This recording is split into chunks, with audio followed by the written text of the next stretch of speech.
Assalamualaikum WRWB warahmatullahi wabarakatuh. Waalaikumsalam warahmatullahi wabarakatuh.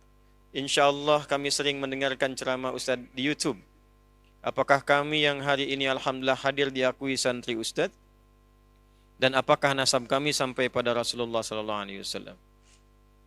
Insyaallah. Yang ikut kajian online offline, yang tersambung kajiannya, terkambung hatinya, mau mengamalkan, insya Allah menjadi bagian dari santri kami. Sepanjang satu, mau menjadikan ilmu yang didapatkan untuk membangun ketaatan kepada Allah. Satu. Yang kedua, saling menjaga, mendoakan dalam kebaikan dan tidak mengumbar aib. Yang ketiga, menggunakan ilmu yang didapatkan untuk membangun kemaslahatan dalam berkehidupan, berkhidmat, membangun persatuan, menjauhi perpecahan, jauhi yang jelek-jelek. Makanya saya sering mengatakan saya tidak akan mengakui ada orang belajar menjadi murid kalau ilmu yang saya ajarkan digunakan hanya untuk berselisih dengan orang lain, untuk mencela orang, untuk saling bermusuhan, untuk buat hoax. Tidak. Kita tuh belajar supaya imannya menguat, makin ingat Allah, pengen tobat, pengen meningkatkan amal soleh, pengen berbuat baik, pengen punya teman banyak. Antum berislam itu untuk menyatukan, bukan untuk memecah. Mencintai, bukan untuk saling menjauhi. Menyatukan. Ya. Kemudian yang kedua, ilmu supaya meluas. Itu yang dimaksud Quran surah 58 ayat ke-11. Yarfa'illahu alladhina amanu minkum walladhina utul ilma darajat. Saya punya guru, semoga Allah sayangi dan rahmati beliau. Saya waktu mau mengajar, datang kepada beliau, beliau katakan, nak, kalau engkau siang mengajar, tatap tuh wajahnya. Setiap mengajar, tatap. Nanti malam di keheningan kau bangun. Minta sama Allah dan bayangkan wajah-wajah yang kau tatap itu saat mengajar.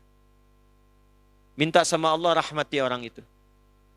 Mudahkan kehidupannya. Diangkat kesulitannya. Dan apa yang disampaikan meresap ke dalam jiwa sehingga mudah untuk diamalkan. Itu amanah di antara guru kami.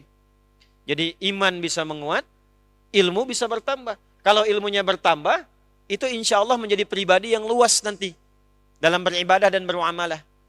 Pada yang pokok sepakat, pada yang furu bisa toleran. Yang pokok bab sholat apa? Besok subuh nih. Sholat subuh itu pokok, 2 rakaat itu pokoknya sholat. Yang furu'nya apa? Kunut misalnya. Kunut itu furu'iyah. Tapi harus tahu ilmu supaya bisa saling mengerti. Kalau ada yang kunut, pelajari dulu dalilnya, jangan langsung simpulkan hukumnya dulu. Pelajari sampai paham kenapa dia kunut, apa dalilnya, bagaimana nasabnya. Oh, kunut itu karena begini. Kalau kunutnya silent seer, ada kunut yang silent. Ada. Rakaat kedua sebelum ruku. Tersambung ke Nabi dalilnya. Lewat Imam Malik. Imam Malik itu lahir di Madinah, tumbuh di Madinah, sampai wafat di Madinah, dikenal dengan imamnya Madinah, Imam Darul Hijrah.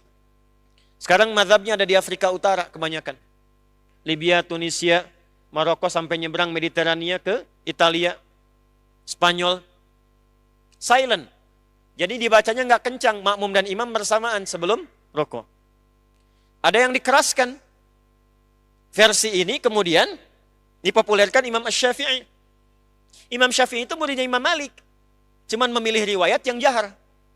Bacaannya sama. Allahumma hdina fiman hadait wa afina fiman afait wa tawallana fiman tawallait wa barik lana fima atait wa qina syarra ma qadait. Kalau redaksi hadisnya enggak pakai birahmatika, wa qina syarra ma qadait. Ya, birahmatika itu tambahan untuk melengkapi doa. Ya. Kemudian ada versi yang nazilah saja. Ya, ini yang dari jalurnya Imam Ahmad bin Hanbal. Ketika ada kejadian, kunut. Tak ada kejadian, tidak kunut. Karena itu asal asbabun nuzul dari Quran surah ketiga, Ali Imran ayat 128. Ada yang tidak kunut sama sekali. Nasabnya dari mana? Jalurnya Imam Abu Hanifah An-Nu'man. Jadi kunut itu ada dalilnya, yang silent dengan jahar.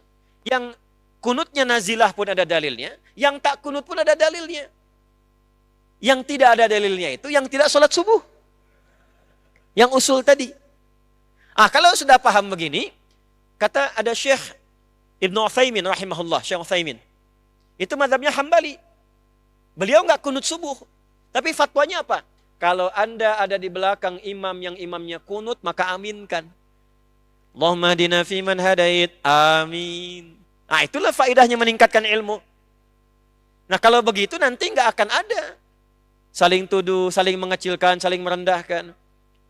Allahumma hadina fiman hadait. NU nih. Sami Allahu liman hamidah. Allahu akbar. Muhammadiyah nih.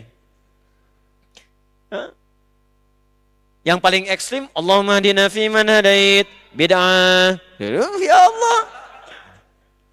Nanti ada imamnya nggak kunut, di belakang makmum kunut, selesai assalamualaikum, sujud sahwi, gitu. Tidak. Kalau sudah paham, ilmu meluas, insya Allah kita bisa memetakan dan memilih serta membangun kerjasama yang baik. Berbeda, boleh, tapi jangan sampai perbedaan itu membuat kita tidak bisa mampu minum teh bersama. Jelas ya? Nah, kalau ada orang belum paham mencela, didoakan, jangan balas dicela. Jelas ya? Nah, itu yang saya ajarkan. Saya menerangkan nanti secara komprehensif. Ini begini. Anda mau pilih yang mana silahkan, itu tarjih namanya. Saya nggak bisa paksa Anda. Saya misalnya dalam Al-Fatihah saya memilih yang bismillah. Dijaharkan bismillahirrahmanirrahim. Tapi ada 70 hadis, Anda boleh jahar, boleh silent, boleh nggak dibaca sama sekali. Boleh juga dibaca rakaat pertama keras, selanjutnya tidak. Ada 4 cara. Syekh Sudes itu, beliau mazhabnya Hambali, bacanya sir. Tapi waktu ke Istiqlal ke Indonesia, pakai yang keempat. Rakaat pertama dijaharkan, keduanya disirkan. Ya, Imam Malik gak baca bismillah, langsung alhamdulillah. Seperti Imam Abu Hanifah juga demikian. Ada 4 cara. Tapi kan gak mungkin kita memilih keempat-empatnya. Saya ingin melengkapi semuanya. Bismillahirrahmanirrahim. Bismillahirrahmanirrahim. Gak dibaca sama sekali. Gak bisa. Nah, yang 4 itu namanya manhaj. Ketika dipilih salah satu namanya madhab. Ma dhahaba ilaihi. Apa yang cenderung untuk diambil dan diamalkan, maka disingkat ma dhahaba ilaihi menjadi madhab. Imam Syafi'i pilih yang jahar, madhabnya Imam Syafi'i. Bukan pendapat, bukan kelompok, tapi mengambil jalur yang tersambung ke Nabi, pilih salah satu. Sebab gak mungkin 4-4-nya. Imam Ahmad bin Hanbal pilih yang sir, silent. Imam Malik, Imam Abu Hanifah pilih yang gak pakai bismillah, langsung alhamdulillah. Semua ada jalurnya. Yang salah yang tidak salah. Jelas? Nah, jadi tidak ada hubungan dengan ormas di sini. Tidak ada hubungan dengan kelompok-kelompok dan sebagainya. Dipilih boleh, tapi jangan saling merendahkan. Paham? Nah, itu yang belajar dengan saya, nanti saya sampaikannya begitu. Silahkan pilih, tapi saling menghormati sesuai ilmu. Kalau belum tahu, tanyakan. Ya, tak kenal maka ta'aruf. Ya, ta'aruf, tak kenal tak sayang. Ya, kan nggak harus kenal istri tetangga langsung sayang kan? Ya, antum nih ya. Nah ini ya. Boleh jadi santri saya boleh. Ada yang formal boleh.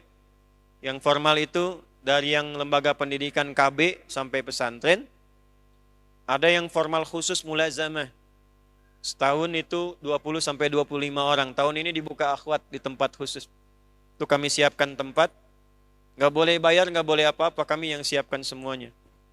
Belajar. Nanti dikirim keluar supaya memperdalam. Tahun ini dibuka pendaftaran, masih sampai akhir pekan ini.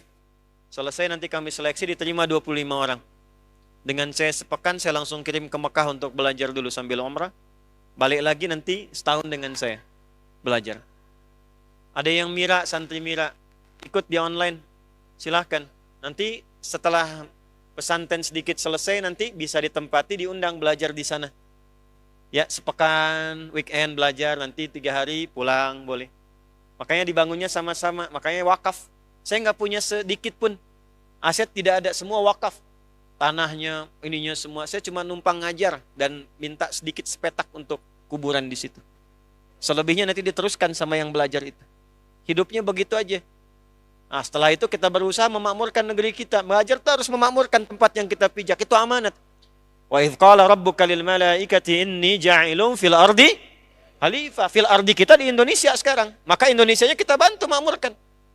Antum kalau muslim punya tanggung jawab itu membantu bangsa ini makmur. Apa profesi Anda? Dosen. Ajarkan mahasiswa supaya pintar bangun bangsa. Anda belajar apa? Jurusan apa? Kimia, fisika sampai keluar jadi ilmuwan. Pulang. Orang beriman itu begitu pulang bangun negerinya.